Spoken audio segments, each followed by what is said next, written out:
We've got a fun topic. I love to talk about spiritual training and really thinking about how all of us have done different types of training before. But I want to really focus in on what I've come to think of as spiritual training, or listening and trusting God's direction, divine intuition. And so I want to talk about that. And then we'll talk about some of the things that try to creep into thought and make us feel like we just can't hear God's direction sometimes, and how to combat those. I've come to think of those as mental ambushes.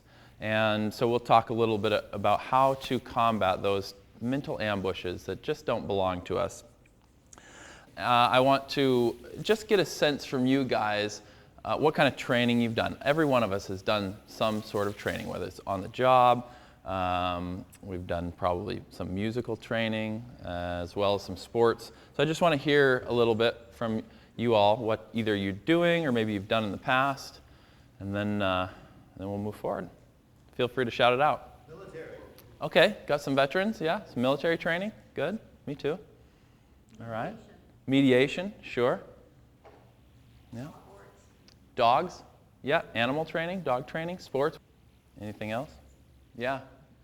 What kind of music? Clarinet. Clarinet, okay, good. Any pianists in here? Education, yeah. Teaching, yeah.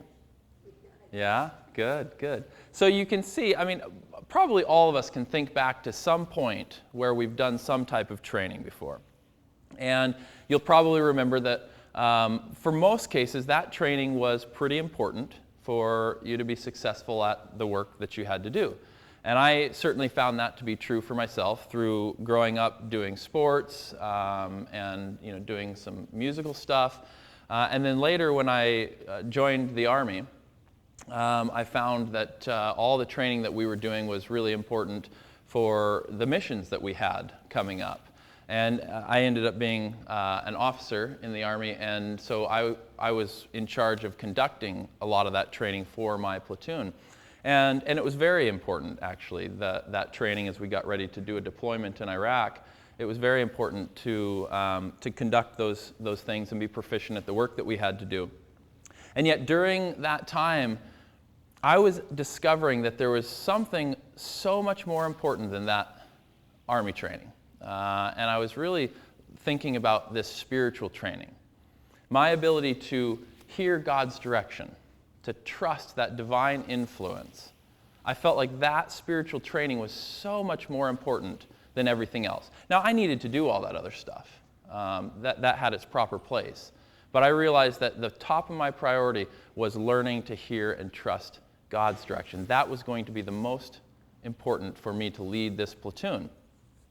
And so that was became my ultimate focus, was trusting God's direction. Now I've got a little story I want to share, and this happened, I guess it was probably a couple of years after I got out of the Army. So I had already had some experience really digging deep and learning to hear and feel a sense of peace from that divine direction.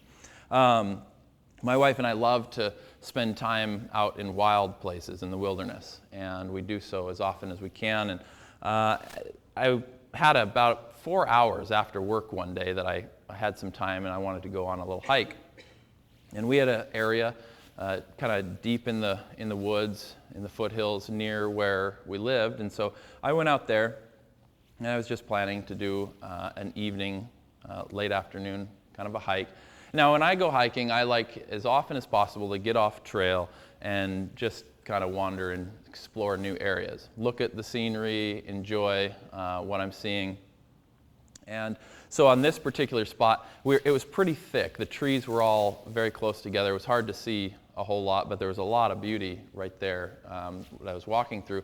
And there were deer trails. And so I would just follow these deer trails because it was the path of least resistance. And sometimes they would turn, and then all of a sudden there'd be an intersection, and I'd take another deer trail. And I did that for a couple of hours, and it started to get duskish, and I thought, all right, it's probably time to head back to the truck. And that's when I realized I had absolutely no idea which way the truck was. I had completely lost track of where I had started by all these different trails, and as I looked around and tried to figure out if I could recognize anything and kind of use the terrain around me to associate, more or less where I was, I just really couldn't. I had absolutely no idea which direction to go. Now, I've spent time by myself, alone, in the woods, lots of time, and it was, not that big of a deal, but my wife expected me home. She didn't know exactly where I was, and I thought, it's not appropriate. I don't need to be lost out here in the woods. And so I did what just came so naturally to me, and that was to turn to God in prayer to feel a sense of peace, to first feel a sense of peace and trust that peace was going to just show me what I needed to know, that God was going to direct my path. And I just had such a sense of trust that would be the case. And I, a little prayer kind of formulated in my thought. It wasn't anything I said out loud, but it was just very simple. God, you know where I am, and I know that I'm with you. You tell me what to do. You show me where to go. I'm listening. And that was the key to me, was that willingness to listen, to drop the fears, to drop the criticism that I was having for myself or being experienced in the woods but not paying attention to where I was going and getting myself turned around and lost. Just to drop all that so that I could be in tune, so I could hear that divine influence coming to thought. Now, a couple things actually started to unfold in my thought. There was a pretty, what I would think of maybe as a pretty aggressive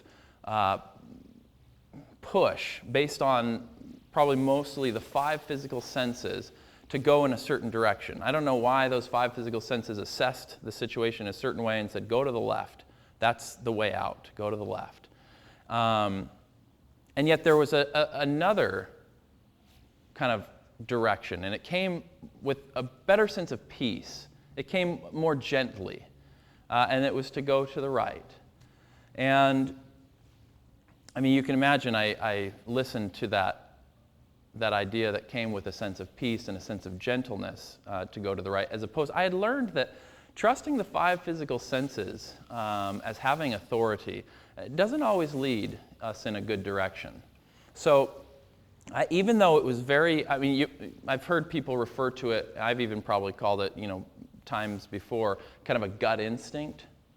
And I just had learned, over and over again, that it was that quieter sense of gentle guiding, that nudging, you might say, as opposed to this more aggressive, sometimes pride-based, sometimes fear-based, human will that was within the 5 physical senses that was drawing me into a certain direction. I had just learned to trust that quiet nudge. And so I'm going off to the right, and I'll be honest with you, there were a couple of times where I paused and I looked around and I still didn't recognize anything. I was trying to reassure myself that I was, in fact, going the right way, and yet I didn't recognize anything, and I wondered a couple times, is this really getting me out of the woods, or am I just getting deeper in there? But I continued to turn back to that sense of peace that I had felt. And that was a key indicator to me that I was going in the right direction. It just felt peaceful. And so I kept going. Now, it got completely dark. Everything was dark. And right when I felt like I couldn't go any further, I stumbled into the trail. And I knew that trail well enough, the main trail, that I could hike that out in the dark all the way to the truck and got home. And I just liked that experience because it showed me once again the difference between listening to the 5 physical senses and that boastful, sometimes fear-based approach to guidance versus what I've come to think of as this gentle, peaceful nudge that leads us forward. And I've really thought quite a bit about what that nudge is. And I think Mary Baker Eddy, the woman who discovered Christian Science, and she wrote this book, Science and Health with Key to the Scriptures, I think she really understood what that nudge was, and she explains it beautifully. And one of the ways she explains what I was thinking of as this gentle nudge is in terms of Christ. And she describes Christ in a couple of different ways, but one of the ways that's resonated with me, she describes Christ as a divine influence ever present in human consciousness. I like that idea. So this Christ influence, this divine influence, lifts our thought to a spiritual view. It guides us, shows us what we need to look out for, and leads us forward. And probably each of us has had an experience where we've felt that Christ influence. I hear people tell different stories about when I talk about this Christ influence. They'll tell different stories about maybe they were stopped at a stoplight, and the light went green, and they could have gone, but they felt that they shouldn't go. Something told them they shouldn't go. And maybe a vehicle went through there, lost its brakes or something, and had they been in there, there would have been a collision. They may not call it the Christ. I've heard people, refer to it differently. But to me, that's the Christ. That's that divine influence which comes to each of us in a way that we can understand. It speaks to each one of us, right to our heart. Not a single one of us is left out of that communication. That Christ influence, that divine influence is speaking to each one of us in a way that we get, in a way that we can understand. And along those lines is another term that I've come to really think about on a daily basis, and that's spiritual sense. Spiritual sense is our ability to understand God. In fact, Mary Baker Eddy refers to spiritual sense as a constant, conscious capacity to understand God. So, spiritual sense is built right into who we are. You don't ever lose your spiritual sense. You don't have to go pick it up. You don't have to go find it. You don't have to earn it. It's natural to us. It's natural to every single one of us. Your ability to understand God is built right in. Now, I think cherishing that spiritual sense is an important thing. I find it's so helpful in my daily prayer work to cherish my spiritual sense, to acknowledge the fact that I can hear God's direction, that's built right into who I am as a spiritual idea of God, as the loved idea of God. It's natural for me to be drawn to good alone. So you might just tuck that into thought and cherish that, on a daily basis as well, acknowledging and cherishing your spiritual sense. And then we can take it another step. We can cherish each other's spiritual sense. I think, that has such a healing impact, such a blessing impact within our relationships, our community, the larger community, our government. Think about the impact that can have as we're praying for our government, as we're cherishing the fact that each one of them is drawn to good. Drawn to good. Take that another step further. Cherish that about everyone around the world. What an impact. What a beautiful healing impact that can have as we're genuinely acknowledging and seeing that as God's image and likeness, His children, we are all naturally drawn to Him, naturally drawn to good. Now, sometimes people will ask me, how do you know if it's, we're talking about trusting and hearing this divine intuition, God's direction. How do you know if it's really coming from God? Or if it's just coming from my own human mind? Has anybody wondered that before? Or, I often think about this. And, there's been a couple of places actually in the Bible that have helped me kind of get a clear sense of how to know. The first one is from James. And it starts out, it's James chapter 3 here. It says, "The wisdom from above is first pure, then peaceable, gentle." So if it comes from God, it comes with a sense of purity. It comes with a sense of peace. It's gentle.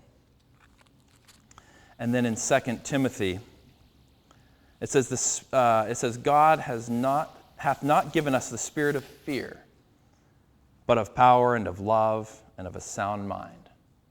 So if it comes from God, it does not come with a sense of fear. And those two passages in particular have been helpful in just assessing, is this really coming from God, or is it more coming from maybe the human mind? And I had a kind of a funny call one time. It ended up being funny just the way it unfolded. Somebody called for just some prayerful help about trying to decide how to pick a school. She was in high school and she was getting ready for college, and she had narrowed it down to two universities. One had just the right major. I mean, she had figured it out. She had laid out the plan. She knew the courses she was going to take, how long it was going to take her, and had a pretty clear idea of what she was going to be doing after college with that degree. But something about that school just didn't feel right. She had gone on a visit, and the atmosphere just, it wasn't what she was hoping it would be. And then this other school that she was trying to decide about, it was, the atmosphere of the school just felt so right. She loved everything about it, and yet it didn't have that major. It didn't offer that major that she felt was just, she knew was right for her. And when she called, we talked about some of these ideas, and she kind of laid out this line of reasoning that she, at the end of it, she kind of chuckled, and after she realized what was going on, and the line of reasoning went something like this. She thought, well, if I don't go to this particular school, then I'm not going to get the degree that I know is right. If I don't get that, do that course and do those, that major, I'm not going to get the right degree, and therefore I'm not going to be able to get the job that I want, that I know is right for me. And if I don't get that job, then I'm not going to have the life that I want. And without that life, then I can't be happy. And it just kind of all rolled out like that. And as soon as that all came out, she realized that it was more human will that was motivating, more fear, a sense of lack, that was pushing her into a certain direction. And after we talked about some of these ideas, she ended up making a decision to go to the school where she felt just a sense of peace about that atmosphere. And she trusted that whatever it was that she, her light would be able to shine forward, and she'd be able to do good work in another direction that maybe she hadn't even planned for. And that's exactly what happened. She found a degree that she had never thought of, that she felt was even more perfect than what she had outlined previously, and ended up having a great time at college and is having a wonderful life at this point. And I thought that was fun. It was a fun little example of how sometimes the human mind tries to jump in and put all these outlines out there. And yet, if we're alert, if we're listening for that divine direction, we feel that sense of peace. We feel that sense of gentleness that moves us forward in a right direction. So think about those two passages. Just kind of mentally note those two passages in James and 2 Timothy. And it'll help kind of guide us forward. Instead of being led by fear and human will, we'll just let that peaceful, gentle, divine direction move us forward. Okay, so I want you to picture two words and kind of how they're spelled out. The first word is mail. Your mail person delivers your mail. And then the other word is nail, like you use a nail to build something. And when they're spelled out, they look pretty similar, correct? And they even sound similar when you say them, mail and nail, pretty similar. And yet they don't really have anything else in common other than looking similar and sounding similar, right? Well, the same is true about Christian Science and Scientology. They may look similar, how they're worded, and they may even sound similar, and yet there is absolutely nothing in common between those two. And I say that because it's becoming a misconception that I've heard from time to time. In fact, I was on a plane. I had 3 connecting flights not too long ago, and on 2 of those 3 flights, the guy that I sat next to, two different people, we got to chatting about where we were going and where they were going, and started talking about where I was headed to do a Christian Science lecture. And both of them, at different times, assumed that that was Scientology. So we had a good chat about, what Christian Science was as opposed to what it wasn't. And so I think it's important for us to just be clear that Christian Science and Scientology have nothing in common.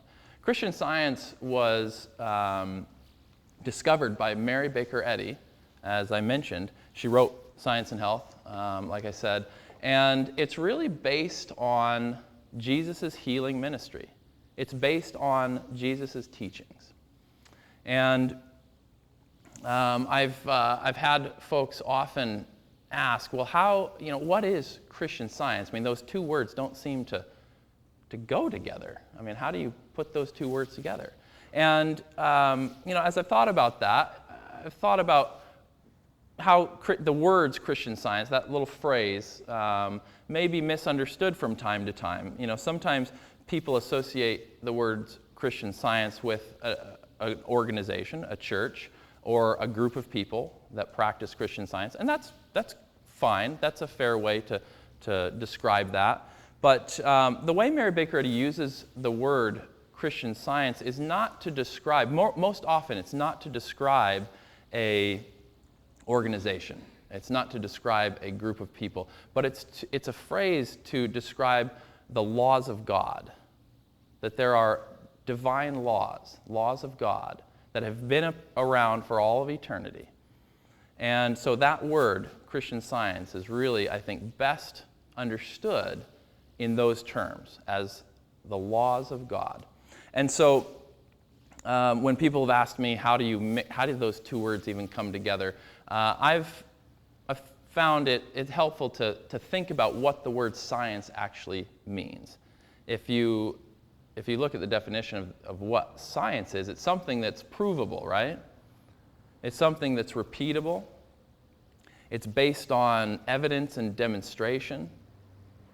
And so when you combine that with the idea of Christianity or Christian is following Christ Jesus' healing and teaching, right?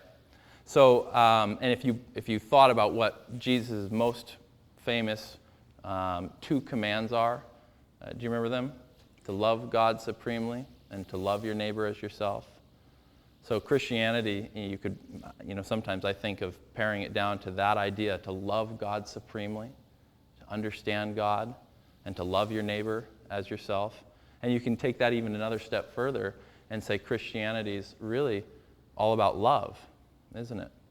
So thinking about those two words again, you've got this science that's a provable, repeatable process based on evidence. And then you've got Christianity, which is based on loving God, loving your neighbor. It's all about love. And so you can see those two things combine together in really the science behind Jesus' healing and teachings. It's the science behind the love that Jesus was applying, that law of God. And so that's really how I've come to think of Christian Science, as the science of the Christ. And in putting, obviously then the next thing is, well, how do we put that into practice? What does putting Christian Science into practice look like? And for me, one of the basic ideas in putting that into practice is being a witness. Being a witness to what God has already done. Now, being a witness is seeing, right? And so when we're seeing from that spiritual perspective, that perspective that we were talking about before, that Christ influence, lifting consciousness, to see from that spiritual viewpoint, as that's going on, we're really witnessing reality. We're witnessing what God creates, what God knows to be true.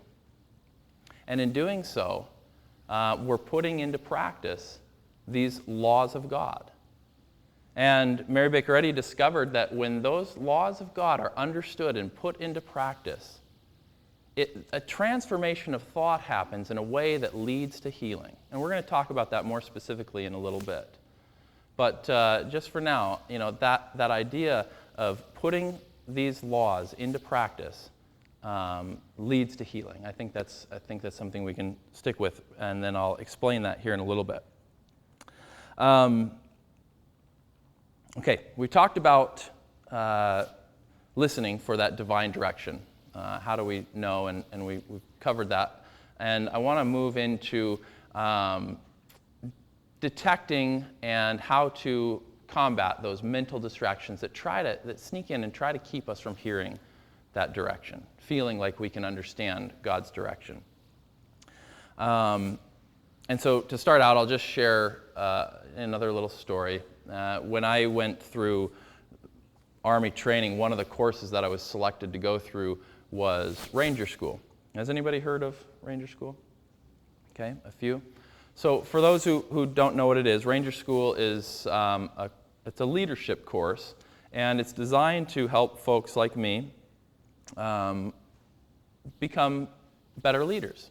But they make it very difficult. In fact, Ranger School is probably known as being one of the Army's most difficult schools. It's about 62 days, and as soon as the Ranger instructor sees that you're kind of catching on and you're doing a good job, they find pretty unique ways of making it difficult again.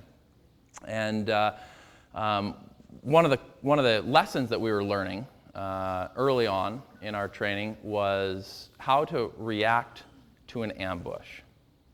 And I thought that was interesting, as I was thinking about it after, because I started to think, as I mentioned at the beginning, I started to think about these types of things that come into thought that distract us or try to convince us that we just can't hear God's direction. I started to think of them as mental ambushes. So back to Ranger School, we're learning to react to an ambush. How do you think they were teaching us to do that? If we were going to be ambushed, surprise attack, what do you think the Army was doing to show us the most survivable way? To get down? To be ready in the moment. Okay, to be ready. You're very close. I'm going to give it to you from that point. But that's very good.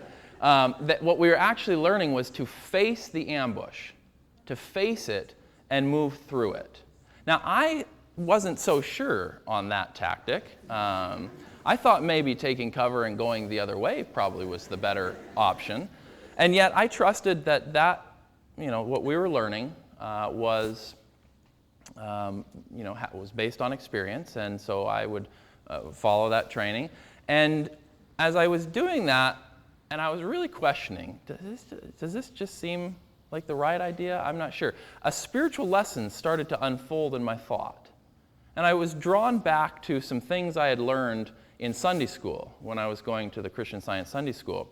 And some of those lessons during Sunday school, when I was learning what to do if I wasn't, let's say, feeling well.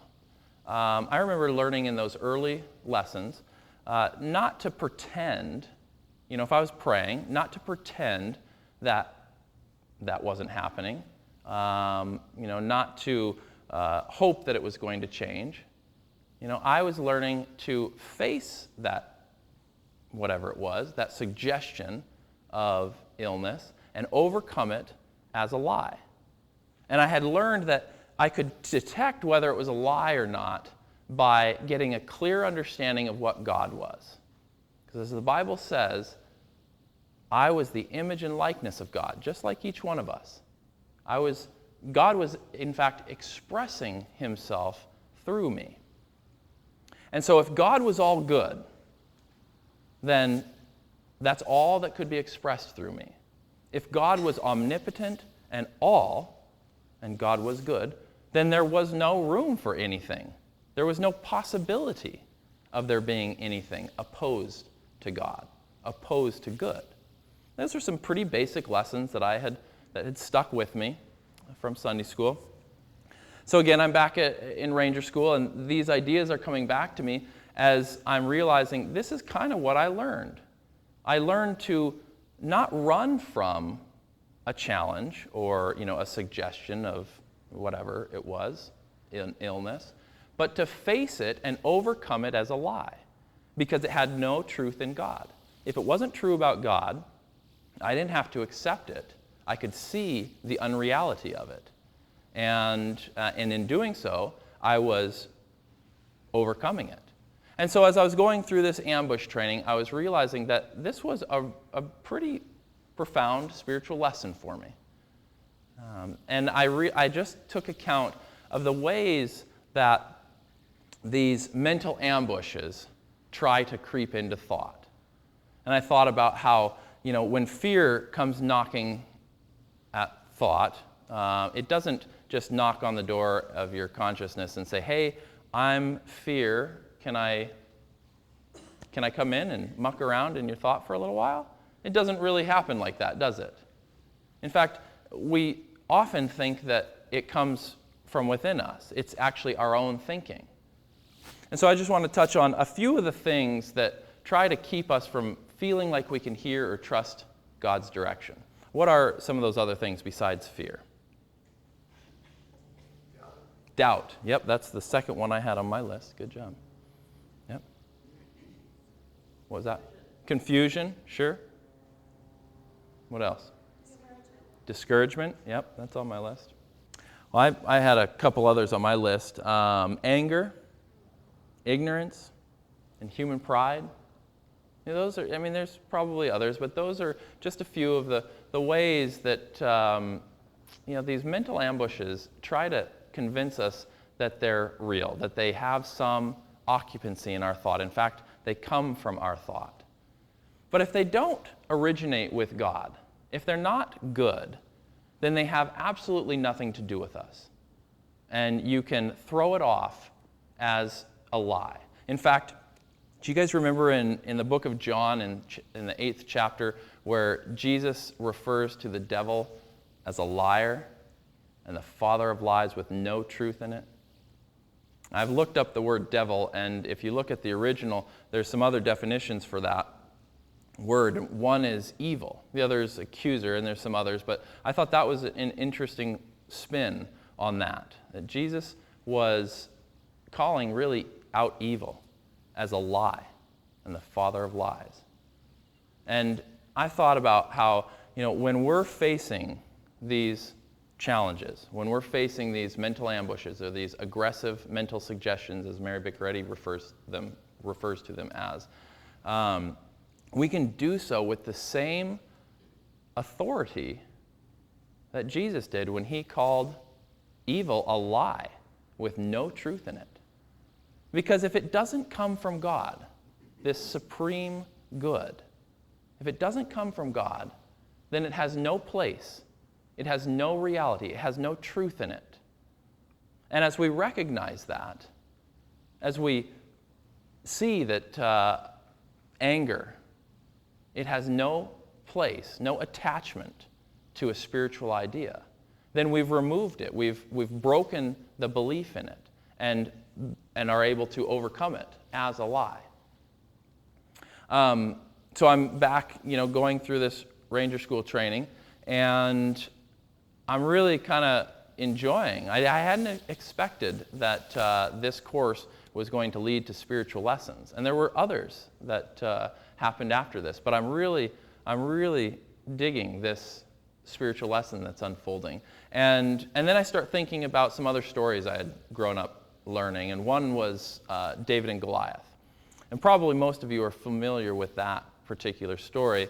But just very briefly, it's about a young shepherd boy named David, who was asked by his father to go down to a valley, the valley of Gath, where the armies of Israel and his brothers, who were down with the armies of Israel, were camped on one side of the valley, and then the Philistines were camped on the other side. And for 40 days, this warrior named Goliath from the Philistines had been coming out into the middle of the valley and boasting, really, his power and calling for the armies of Israel to send out a champion, send someone out that would be brave enough to challenge Goliath. And whoever was the victor of that fight, the other army would have to become servant. And so nobody would do it. Everybody was afraid of Goliath and his, boasting, arrogant sense of power that he had.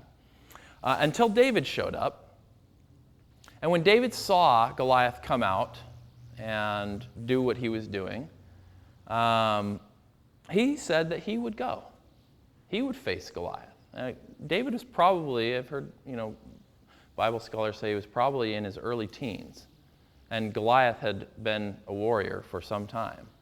And yet this young shepherd boy volunteers to face Goliath.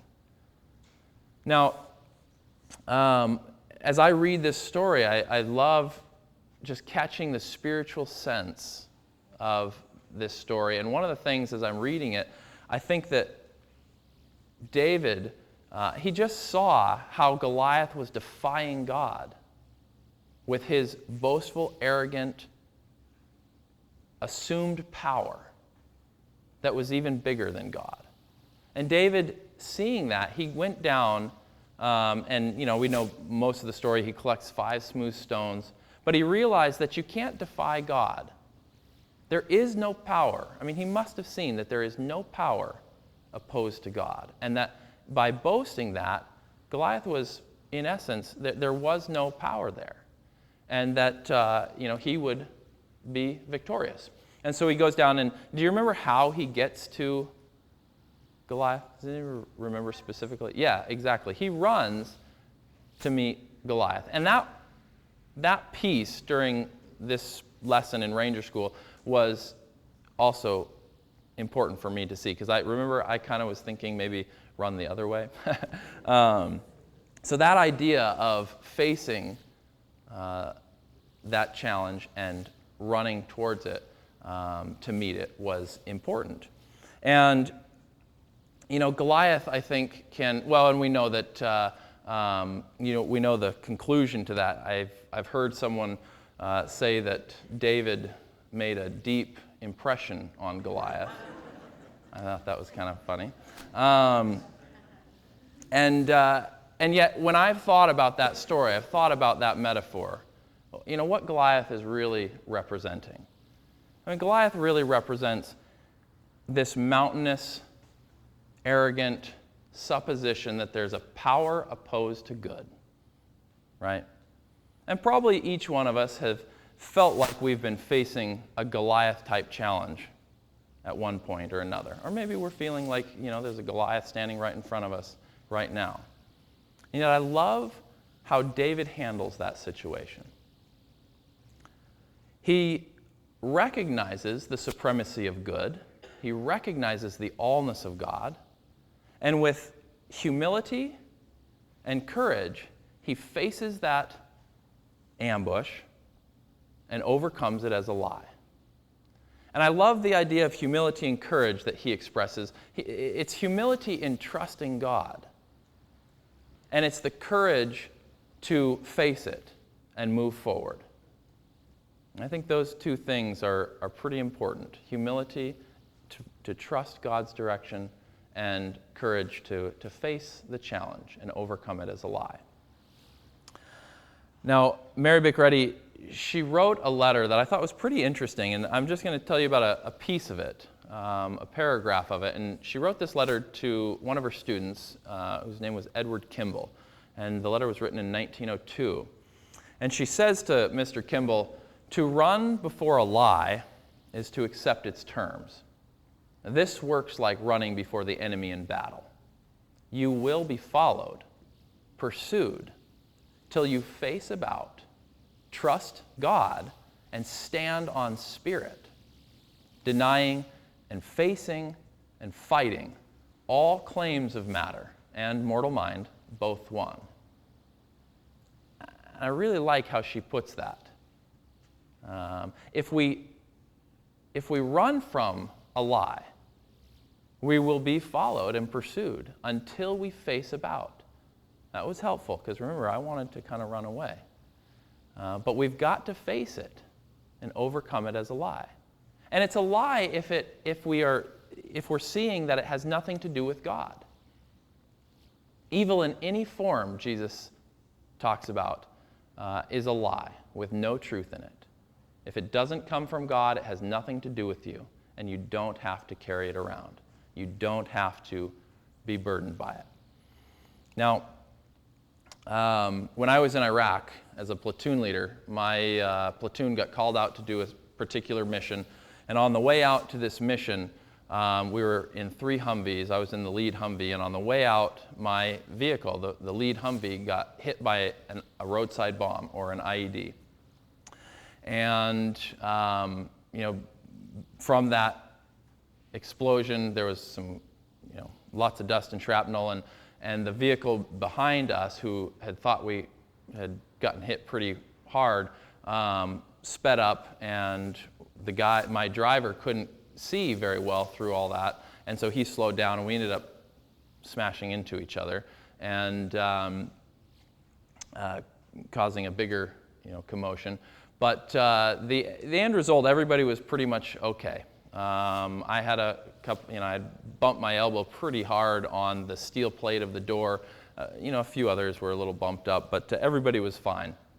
We were able to get security pretty quickly, and there was another unit actually nearby that had heard the explosion, and so they were able to come and help us get a farther out security, and we got our vehicles all towed back to the forward operating base, and we started to move on and get things fixed up, get the trucks fixed up. And when I got back to our FOB, our forward operating base, it was kind of the first time that I had a chance to really check in with myself. And I realized that I had, from the moment that IED went off and I realized what was going on, I had just a tremendous weight of anger kind of growing. And I recognized that anger as a mental ambush. That sense of anger was not going to help me, holding on to that anger was not going to help me lead this platoon. Because, to lead this platoon, I felt so certain that I needed to be able to listen for God's direction. I needed to be able to hear that divine intuition that was coming to me. And I thought that anger was just going to keep me from hearing. Holding on to that sense of anger was just going to keep me from hearing that. So I did again, what seemed most natural to me, which was to turn to God, to pray. And it was a pretty humble, pretty simple prayer, along the lines of just cherishing what God was. The only cause, divine, supreme good.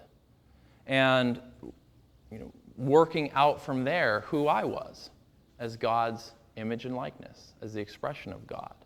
And I realized that anger could not be attached to me. It couldn't cling to me. It wasn't natural to me because it was not natural to God. And so recognizing that, I felt that I was certain that it had nothing to do with me. And yet, I couldn't drop it. It didn't fall away. I kept praying, and the thought came to me, and this was over probably 2 days, maybe 3 days.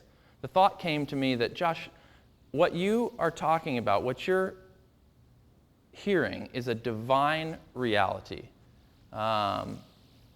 It's a universal law that that evil is not attached to you in any form, like anger. It just isn't attached to you. But it's not just true about you. It's true about everybody. And I thought, okay, sure. And then I realized that must have been true also for the person who had conducted the attack. And I feel like that was the key that needed to be healed there.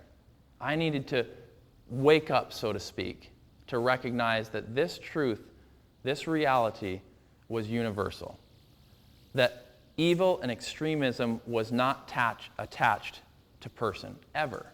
That the individual who had conducted the attack was no more normal for them to have those feelings of extremism, hatred, anger, than it was for me. As the expression of God, every single one of us was free of any kind of mental ambush. And as I realized that, a total sense of forgiveness just washed over me. And I felt genuine love for that individual. Very genuine love for them. And I remember that's when the anger just fell away, as though it had never been there. And that was a really important lesson for me during that early on in our deployment. And I remember it kind of defined the rest of the deployment for me. It defined my mission in the rest of the deployment. Now, I had other missions. I had missions starting that same day. And yet, after I realized that, I recognized that my top priority mission is what I came to think of as radical right seeing.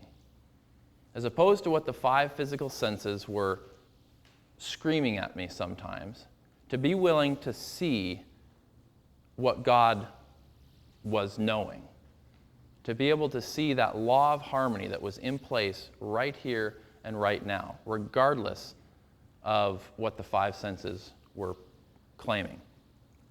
And it was interesting, as that transformation in my thought took place, as I recognized more clearly that I really had no enemy. There was no enemy.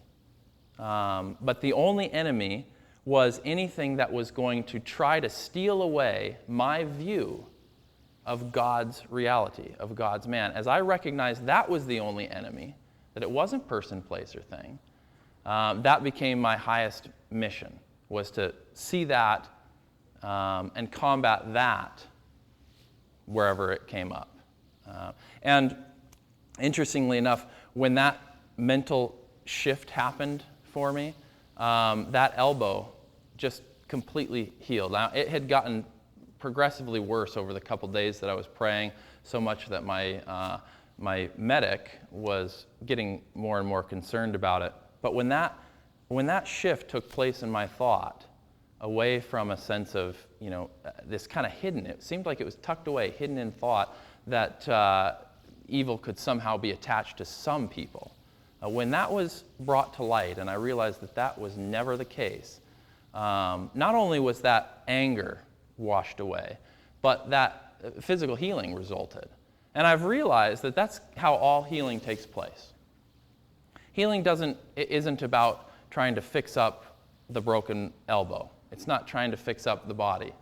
It's about this transformation of thought that recognizes the supremacy of good, the allness of God, and the nothingness of evil, that it has no power with the allness of God. There's no opposition to all good.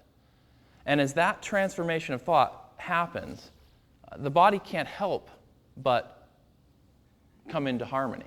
In fact, I love thinking about how the body is just unintelligent. It doesn't have any intelligence to do one thing or another. It simply follows consciousness. And as consciousness is gaining a clear sense of reality, of the spiritual nature of who we are, as that is what is filling consciousness, this divine influence, you might say, this Christ influence, filling consciousness, the body can't help but correspond with harmoniously. And so it seemed very normal to me, although I was very happy that the elbow was completely restored and totally fine. But it seemed very normal, very natural to me that was the case. Because first, that transformation of thought took place. Now, Mary Baker Eddy had a pretty neat experience that I want to share. But before I do, I just want to remind everybody just kind of what the picture looked like around the day that she was working. She was revising, during the story that I want to share, she was revising her copy or a version of Science and Health the book that she had written. And this was in the later 1800s. And do you guys remember what the rights of women were at that point in American history? Yeah, there really weren't very many. I mean, women weren't allowed to vote. They weren't allowed to own property generally. And what's that? They were property. Right, yep, they were considered property. And just from a religious viewpoint, were women invited to be a part of the conversation in a church? No, they really weren't, were they? And so this is kind of the atmosphere in which Mary Baker Eddy is working in, and yet, or the time frame that she's working in, and yet there were, so she's writing a book as a woman during this time about spiritual healing, about the science of the Christ, and people are finding deep sense of comfort from what she's teaching, what she's writing. In fact, people are being healed from life-threatening challenges that they're not finding any cures for from anywhere else. They're being healed by what she's teaching. And so people are deeply drawn. Some people are deeply drawn to what she's sharing. And yet, some people are very challenged by what she's doing as a woman, writing about these ideas, these spiritual ideas. And so it's within this framework that this story kind of unfolds. She's, as I said, she's revising Science and Health, and she's in an apartment in New England, and a man walks in. Clearly, he's one of these people that was upset about what she was doing, but he walks in with a revolver, with a gun, and points it at her and indicates that he's planning to shoot her. And she looks at him, and she says to him, "You can't do this evil act." His hand falls to the side, the gun falls out of his hand, and he leaves. And that's kind of the end of the account. She gave this account as a reminiscence later on in her life, and I've looked and I can't find anything else on it, but I've thought about it quite a bit. I've thought about that experience, and I've thought about what she must have seen walk in that room. Now, do you imagine if she saw a killer, a murderer, walk in that room, that the outcome might have been a little different? I think it would have. I think if she had seen a murderer walk in that room, things would have turned out differently. I think she must have seen so clearly the loved idea of God that walked in that room, that individual couldn't be handled, couldn't be used by hatred, extremism. I think she saw the pure man. I think she saw God's man, perfect, upright, whole, right at that very moment. And I think that viewing, that witnessing, you might say, changed that whole situation around. And I don't know, of course, I'm certainly speculating, but knowing enough about her life and the kinds of transformations of thought that took place when she sometimes spoke to people, the healings that took place when she spoke to people, but the lives that were transformed when she would speak to people. I have no doubt that guy walked out of there transformed as well. I mean, again, I don't know that because there's no other account of it. But knowing her history, I'm certain that he must have walked out there a changed man.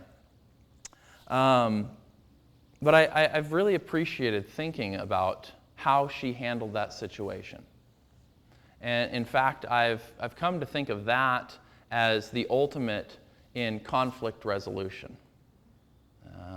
That willingness, I've kind of started calling it radical right seeing. That willingness to see beyond what the five physical senses are screaming to what God already knows to be true. Now, she writes something here in Science and Health, and I don't know that she was thinking about this experience when she wrote it, but it's interesting nonetheless in light of this experience. She says, the weapons of bigotry, ignorance, envy fall before an honest heart. I like that idea. The weapons of bigotry, ignorance, envy fall before an honest heart. So it's that honest heart that we're really after, isn't it? It's that heart that is willing to see spiritual reality, that's willing to see what God is and what He is expressing through each of His ideas. Willing to see that evil is never attached to person, that it's just a lie, as Jesus put it, with no truth in it. And in seeing that, we can overcome it. We can break it as a belief in thought, and it falls away. So I just want to recap just some of the ideas we've been looking at here. We started out and we talked about just catching a glimpse of what Christ is, this divine influence which comes to our thought in a way that we can understand. We talked about that Christ influence coming as a gentle nudge. And then we talked a little bit about spiritual sense, that's something that's natural to us, that we can cherish that each day for ourselves and for others, for everyone. We talked about those two passages in James and 2 Timothy that help determine if we're listening, if we're hearing God's direction, or if it's more of the human mind, based in sometimes based in fear or human will. That idea that wisdom from above is pure and comes with a sense of peace, and that God didn't give us the spirit of fear. That if it's based in fear, it doesn't come from God, and we don't have to carry it around. And then we talked about that idea of facing the ambush as opposed to running from it, but facing that and overcoming it as a lie. And then we closed up with this idea of just a lasting conflict resolution. I think a right way, the most effective way I've come to think of in dealing with conflict resolution is in that radical right seeing, that willingness to see, that witnessing what God has already done, and being willing to stand firm, regardless of what the five senses are protesting as some other reality, some power, some Goliath type, mountain of a problem, imposing itself as a power opposed to God. That radical right seeing is seeing from God's perspective His creation is already whole, complete, perfect, right here and right now. So whatever the Goliath type challenge or mental ambush tries to impress itself upon us, we can all be so alert that there's no truth in it and overcome it as a lie. Thank you all for coming.